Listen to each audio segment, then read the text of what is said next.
বাজে 11:15 আর এখন থেকে ভিডিওটা শুরু করছি। তো স্নান পুজো কাজ কাম সব হয়ে গেছে, শুধু বাকি আছে হচ্ছে রান্না। আর প্রচন্ড রোদ, আর আমাদের উঠোনে না পুরো সমস্ত গাছ টাছগুলো কেটে দিয়েছে। তো রোদ পড়ার আগে আগে তাড়াতাড়ি করে মুঠোনগুলো সব ধুয়ে কেচে দিয়েছি, কিন্তু এখনো মেলতে যেতে পারিনি, ছাদে যাব মেলতে, ভাতের জলটা বসিয়ে দিয়ে। তো চলো রান্নাঘরে ঢোকা যাক। কচুর শাক করব ইলিশ মাছের মাথা দিয়ে। আর আমি না ধুয়ে একটু জল দিয়েছিলাম, এতটা জল দিইনি, মানে অল্প জল দিয়ে লবণটা দিয়েছিলাম, তো সেই জন্য কচুর থেকে জল বেরিয়েছে। তো একটু ভাপিয়ে নিলাম, এখন এই জলটা আমি ঝরিয়ে নেব। গ্যাসটাকে বন্ধ করে দিলাম। এখনো মাছ টাছগুলো কিচ্ছু ধোয়া হয়নি।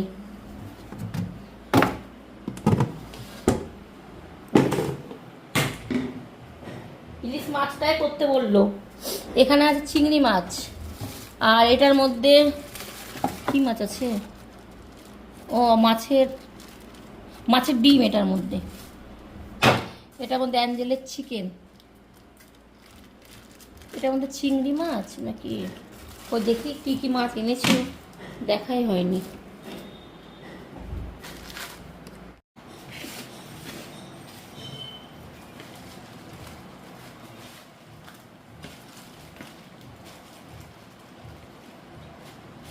পাবদা মাছ,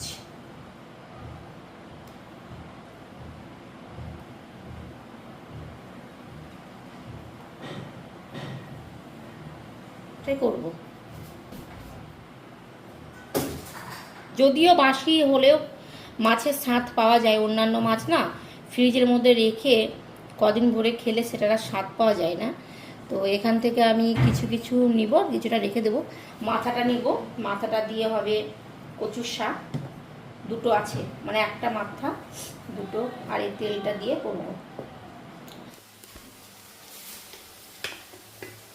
মাথা আর তেলটা ভেজে নিয়েছি, আর এখানে কালো জিরে কাঁচা লঙ্কা ফোড়ন দিয়ে এখন দিয়ে দিয়েছি শাকটাকে। এই যে ভাতের জল বসিয়ে দিয়েছি, চালটা একটু ভিজিয়ে রাখলাম।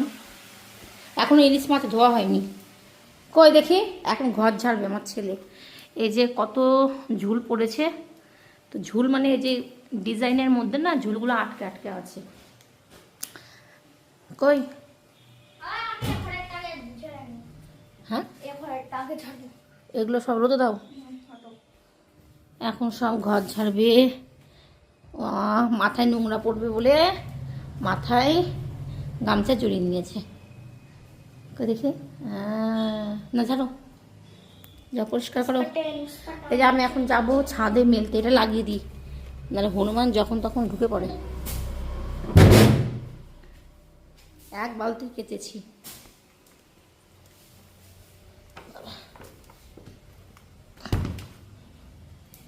মানি প্ল্যান্টটা অনেকটাই বড় হয়েছে। সিঁড়ির অবস্থা, এ মা, এখানে এত মাটি এলো কোথার থেকে? বাবা রে, রোদ।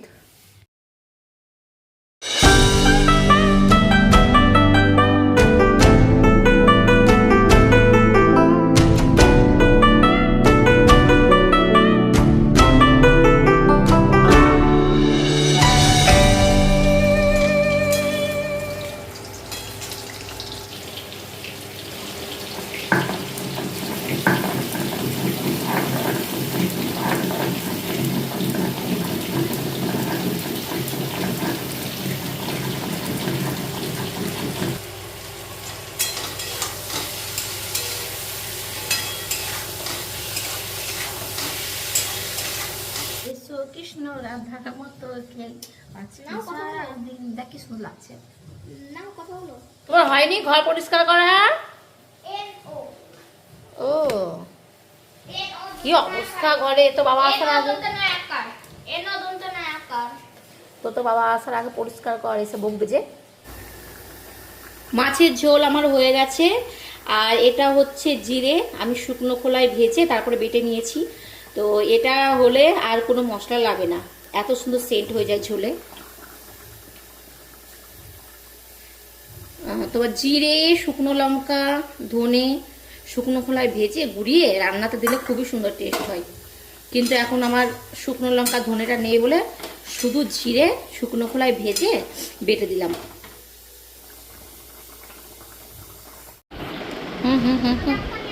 ও প্লেয়ার প্লেয়ার দেখি,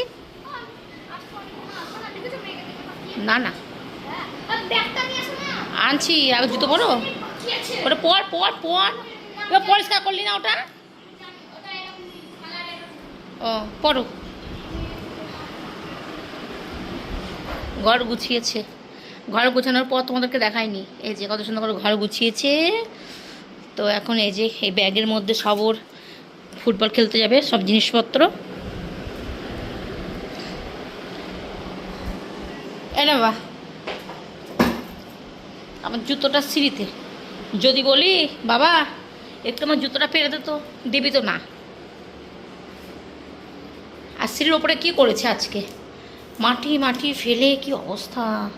ওর বাবা এখনো দেখেনি, দেখলে বকবে। চলো হচ্ছে কৃষ্ণেন্দু হয়নি এখনো, আমার কৃষ্ণেন্দুর এখনো হয়নি প্লেয়ার।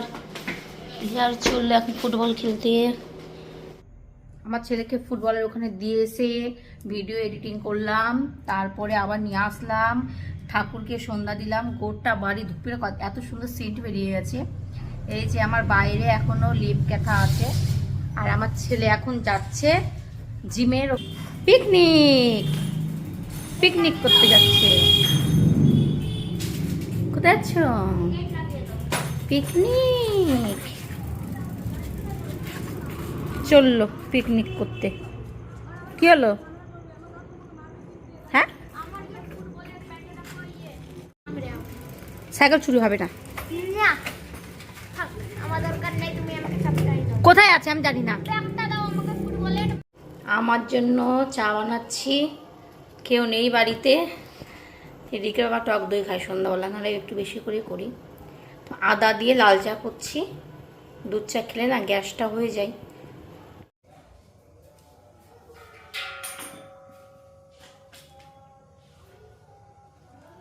সাদা তেলটা শেষ হয়ে গেছে, তো ঘি দিয়ে ভাজবো পরোটা।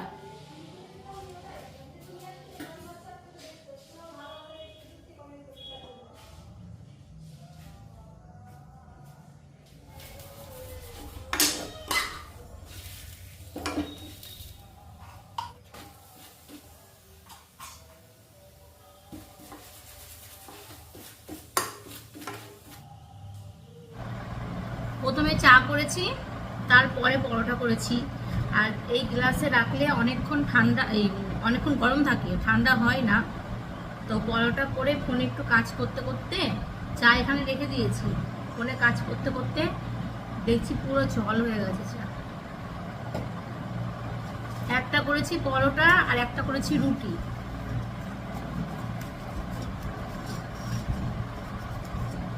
চলো খেয়ে নিই। আর রিকের বাবা সব পিকনিকে।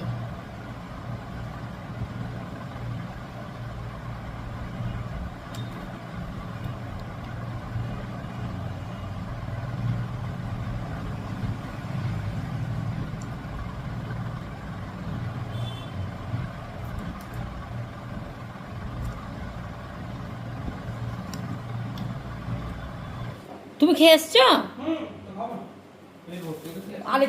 আরেকটু আগে আনলে কত সুন্দর খাওয়া হতো।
ওই ঘরে খুব এখন গরম আর মশা, তো সেই জন্য আমার ছেলে এখন এই ঘরে ঘুমিয়েছে।